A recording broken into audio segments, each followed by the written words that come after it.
Oke, jadi selamat malam, pagi, siang, atau jam berapapun lah itu, siapapun yang menonton. Ya, paling ke Pak Yodi sih. Ya, jadi ya selamat malam, pagi, sore Pak Yodi. Jadi sini saya akan menjawab dulu pertanyaan-pertanyaan yang ada di sini, yang 6 soal inilah. Eh, jadi kita mulai dari yang soal pertama. Coba berikan pandangan Anda terkait hal ini. Itu tentang teman yang melihat data teman baiknya tanpa sepengetahuannya. Walaupun udah baik dan akrab. Ya, sebenarnya ini sih, kalau kalau kita tuh ingin melihat data seseorang, mau dia teman baik kita, keluarga kita atau gimana pun, tetap yang kita lakukan tuh kita harus minta izin. Itu etika, itu etikanya.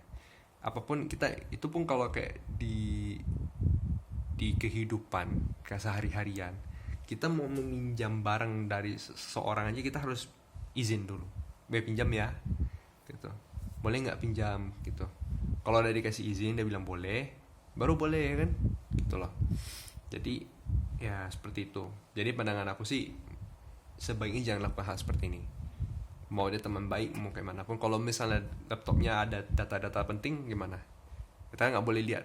Nah seperti itu, menjaga privasi masing-masing lah. Kedua,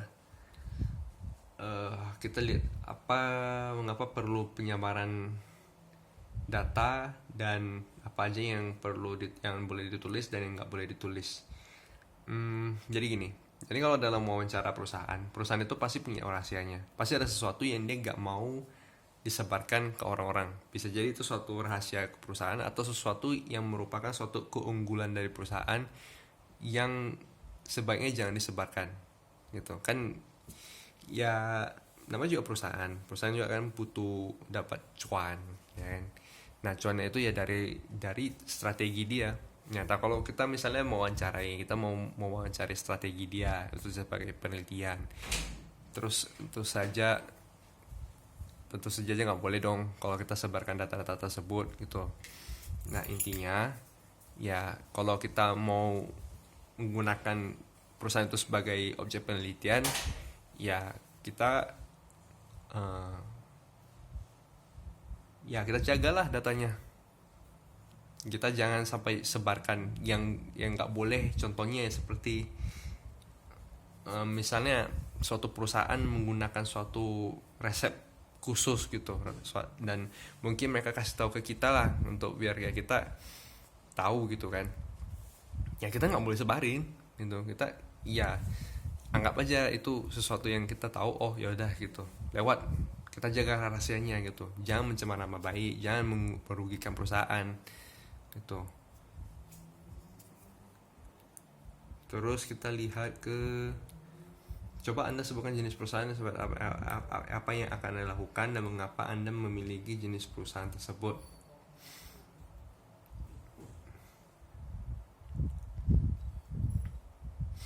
Ya sebenarnya mungkin aku mau coba tuh kayak perusahaan yang memberikan konsultasi atau kayak eh, merancang infrastruktur dari perusahaan. Jadi misalnya perusahaan itu mau menjalankan uh, struktur penyelarasan antara bisnis dengan menggunakan teknologi, bisa ke kita gitu. Nah jadi kita tuh menyediakan infrastruktur yang sudah konsisten, yang udah kita telitikan, mana yang paling efektif, mana yang lebih efisien. Nah itulah yang kita jual. Nah, kenapa memilih yang seperti ini? Ya sebenarnya karena perusahaan-perusahaan ini kan sekarang lagi menjalani keotomisasi. Jadi dengan adanya hal-hal seperti ini, mereka tuh kan bekerja tuh pasti lebih efisien dong kalau misalnya mereka menggunakan sistem.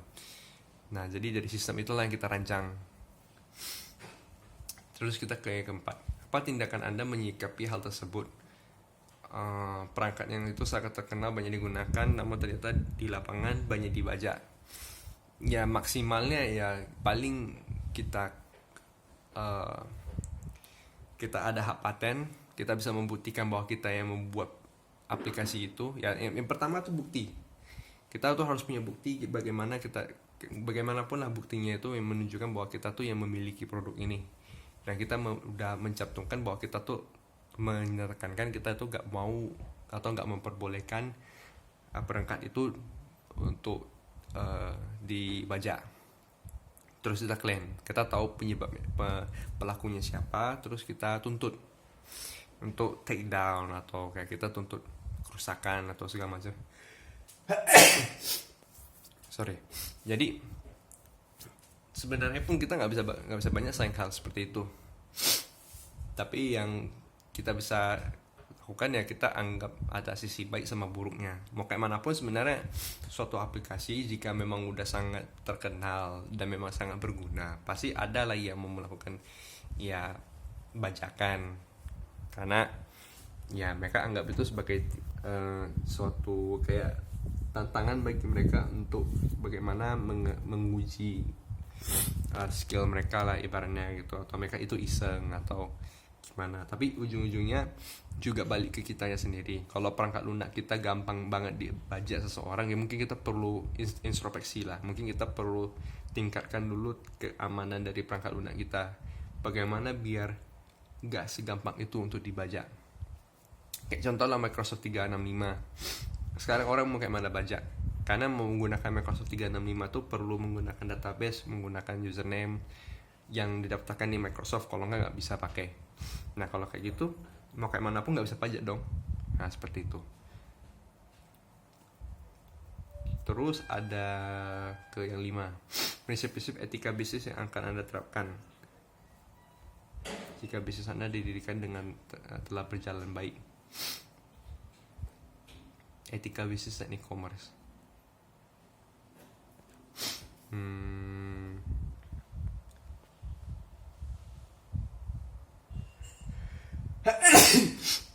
Oke.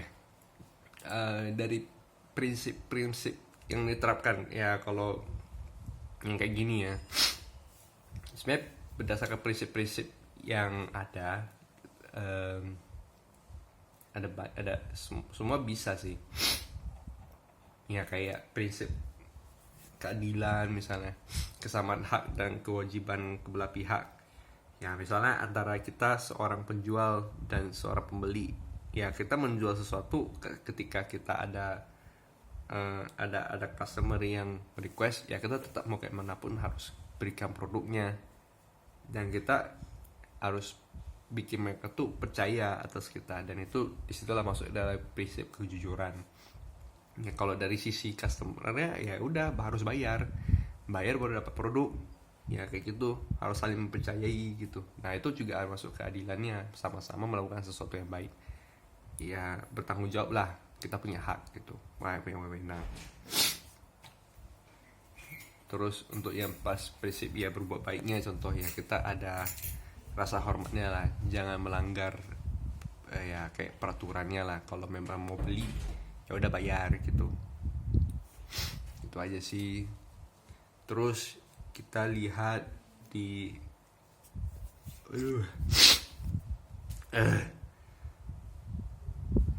coba sebutkan jenis aplikasi yang Anda gunakan dan apakah Anda menggunakan aplikasi bajakan. Itu untuk